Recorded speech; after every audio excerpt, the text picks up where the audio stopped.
স্বরাষ্ট্রমন্ত্রী, আপনি বিভিন্ন ধরনের হুমকি দিচ্ছেন, হুমকি দিয়েন না। এই জুলাই প্রজন্ম কারো হুমকিকে তোয়াক্কা করে না। আপনারা হাসিনা হয়ে উঠছেন, আমরা আবু সাইদের উত্তরসূরিরা বেঁচে থাকতে আমরা তা হতে দিব না। প্রয়োজনে জীবন দেব, কিন্তু বাংলাদেশে আর কখনো হাসিনা তন্ত্র ফিরে আসতে দেব না। প্রয়োজনে আবু সাইদের মতো আমরা রাজপথে নামবো, কিন্তু বাংলাদেশে আমার আর কোনো বোনের উপর, আমার কোনো মায়ের উপর শ্লীলতাহানি হতে দেব না। সুতরাং সাবধান করছি, আর কোনো আমার মা বোনদের উপর যদি হামলা হয়, আমার মা বোনদেরকে যদি বিভক্ত করার হুমকি দেওয়া হয়, আর কোনো যদি দর্শন হয়, দর্শনের পর যদি বিচার না হয়, তাহলে আমরা আবার রাজপথে নেমে আমরা গণপ্রতিরোধ গড়ে তুলবো ইনশাআল্লাহ। এক কিশোরকে, 15 বছর বয়সী কিশোর, তাকে গণধর্ষণ করা হয়েছে।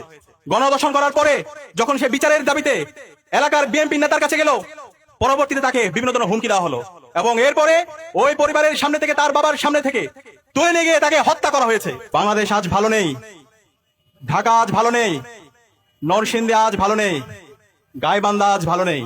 জুলাই বিপ্লব পরবর্তী এত শাহাদাতের মাধ্যমে আমাদের আশা ছিল একটা নতুন বাংলাদেশ পাবো, যে বাংলাদেশে আমার মা বোনদের নিরাপত্তা থাকবে, যে বাংলাদেশে চাঁদাবাজি সন্ত্রাস থাকবে না, যে বাংলাদেশে মাফিয়াতন্ত্র থাকবে না, যে বাংলাদেশে সকল মানুষের অধিকার নিশ্চিত করা হবে।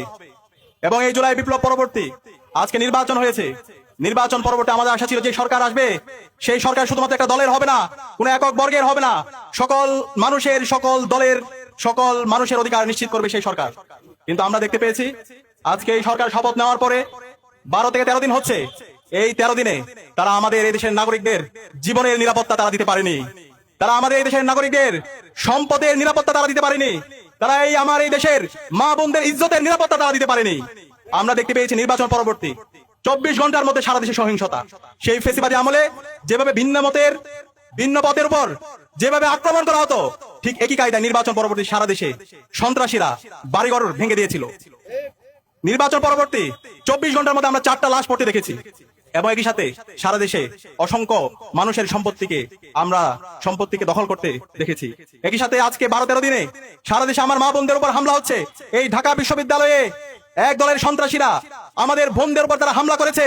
একই সাথে আমরা দেখতে পেয়েছি রামপুরার মধ্যে 5 বছরের এক কিশোরের উপর, এক শিশুর উপরে হামলার পর তাকে হত্যা করা হয়েছে। যখন মামলা করতে গিয়েছে পরিবার, তখন প্রশাসন থেকে বলা হচ্ছে এই ধরনের দুর্ঘটনা আপনারা মাইনা নেন। আরে ভাই, এই ধরনের দুর্ঘটনা মাইনে নেওয়ার জন্য কি জুলাই বিপ্লব হয়েছে? এত রক্তের মাধ্যমে যদি আমরা সেই ফেসিবাদী বয়ান শুনতে হয়, তাহলে আমরা ছাত্র সমাজ বেঁচে থাকতে আমরা এই ধরনের ফেসিবাদ বাংলাদেশে কায়েম হতে দেব না।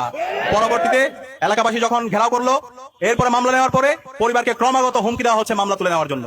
এরপর আমরা দেখতে পেয়েছি নরসিংদীর মধ্যে ইতিহাসের বর্বরচিত ঘটনা, আইএমএর জালিয়াতকে হার মানিয়েছে। আমাদের এক বোনকে, এক কিশোরকে, 15 বছর বয়সী কিশোর, তাকে গণধর্ষণ করা হয়েছে। গণধর্ষণ করার পরে যখন সে বিচারের দাবিতে এলাকার বিএনপি নেতার কাছে গেল, পরবর্তীতে তাকে বিভিন্ন ধরনের হুমকি দেওয়া হলো এবং এরপরে ওই পরিবারের সামনে থেকে, তার বাবার সামনে থেকে তুলে নিয়ে গিয়ে তাকে হত্যা করা হয়েছে। আমরা এখন পর্যন্ত এই ঘটনার সাথে যারা জড়িত এবং যারা ইন্ধন জুগিয়েছে তাদেরকে দৃষ্টান্তমূলক বিচার আওতা আনতে দেখিনি। একই সাথে আমরা দেখতে পেয়েছি হাজারিবাগে এক শিশুকে হত্যা করা হয়েছে। এভাবে গাইবান্ধা থেকে শুরু করে বাংলাদেশের বিভিন্ন প্রান্তে আজকে মবের মাধ্যমে নাগরিকদের অধিকার হনন করা হচ্ছে এবং জুলাইয়ের যারা বিপ্লবী আছে তাদেরকে হত্যাযজ্ঞ করা হচ্ছে।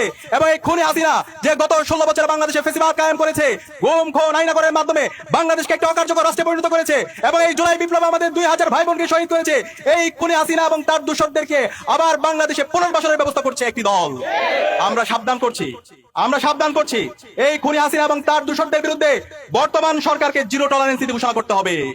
এই বাংলাদেশে খুনি হাসিনাকে ভারত থেকে নিয়ে এসে তাকে ফাঁসির কাস্টে ঝুলাতে হবে, রায় কার্যকর করতে হবে। এই জুলাই বিপ্লবে যে আমাদের 2000 ভাই বোনকে শহীদ করেছে, খুনি হাসিনার যারা মাস্টার মাইন্ড আছে, এই আওয়ামী লীগ, ছাত্রলীগ, যুবলীগকে এই বাংলাদেশে বিচারের আওতায় নিয়ে আসতে হবে। তাদের আর কোনো অফিস খুললে এই বাংলাদেশের ছাত্র জনতা প্রতিবাদ প্রতিরোধ গড়ে তুলবে। এই বাংলাদেশে আওয়ামী লীগ কোনো রাজনৈতিক দল না, আওয়ামী লীগ হচ্ছে সন্ত্রাসী সংগঠন। এই আওয়ামী লীগ দেশের স্বাধীনতা সার্বভৌমত্বের জন্য হুমকি। সুতরাং এই আওয়ামী লীগকে এবং খুনি হাসিনার দূষরদেরকে এই বাংলাদেশে বিচারের আওতায় নিয়ে আসতে হবে এবং সারা দেশব্যাপী যে দর্শন হচ্ছে, যে সন্ত্রাস হচ্ছে, যে মাফিয়াতন্ত্র হচ্ছে, এই সন্ত্রাসীদেরকে দ্রুত সময়ের মধ্যে অ্যারেস্ট করে তাদেরকে বিচারের আওতায় নিয়ে আসতে হবে।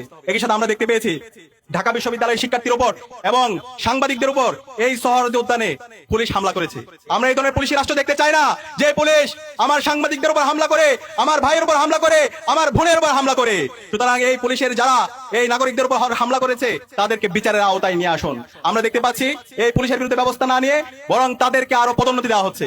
আমরা সবকিছু অবজার্ভ করছি, আমরা আপনাদেরকে সময় দিতে চাই, কিন্তু আমরা যদি দেখি আপনারা জালেম হয়ে উঠছেন, আপনারা হাসিনা হয়ে উঠছেন, আমরা আবু সাইদের উত্তরসূরিরা বেঁচে থাকতে আমরা তা হতে দিব না।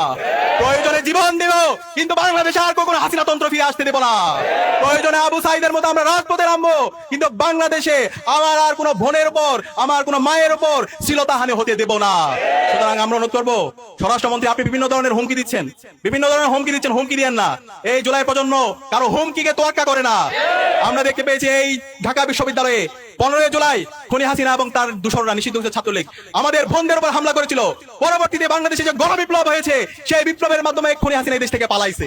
সুতরাং সাবধান করছি, আর কোন আমার মা বোনদের উপর যদি হামলা হয়, আমার মা বোনদেরকে যদি বিভক্ত করার হুমকি দেওয়া হয়, আর কোনো যদি দর্শন হয়, দর্শনের পর যদি বিচার না হয়, তাহলে আমরা আবার রাজপথে নেমে আমরা গণপ্রতিরোধ গড়ে তুলবো ইনশাআল্লাহ। সুতরাং আপনাদেরকে অনুরোধ করবো, বাংলাদেশের ছাত্র সমাজকে অনুরোধ করবো, সবাইকে সজাগ থাকতে হবে। প্রতিটি পাড়ায় পাড়ায়, মহল্লায় মহল্লায়, প্রতিটি স্কুলে কলেজে মাদ্রাসায় বিশ্ববিদ্যালয়ে এই দর্শকদের বিরুদ্ধে প্রতিরোধ কমিটি গড়ে তুলতে হবে। দর্শকদের যেখানে পাওয়া যাবে তাদেরকে ধরে থানায় দিতে হবে, তাদেরকে প্রকাশ্যে বিচারের আওতায় নিয়ে আসতে হবে। ইনশাআল্লাহ আমরা জুলাই প্রজন্ম ঐক্যবদ্ধভাবে বাংলাদেশে ইনসাফ কায়েম করবো। শহীদ ওসমান হাদি আমাদেরকে যে লড়াই দেখে গেছে, যে আজাদির লড়াই, ইনসাফের লড়াই, ভারতীয় আধিপত্যবাদের বিরুদ্ধে লড়াই, আমার মা বোনদের অধিকার রক্ষার লড়াই, সেই লড়াই আমরা জারি রাখবো ইনশাআল্লাহ। সেই লড়াইয়ে সবাইকে নেতৃত্ব দেওয়ার জন্য উদাত্ত আহ্বান জানিয়ে আজকে আমি আমার কথা এখানে শেষ করছি। ইনকিলাব জিন্দাবাদ।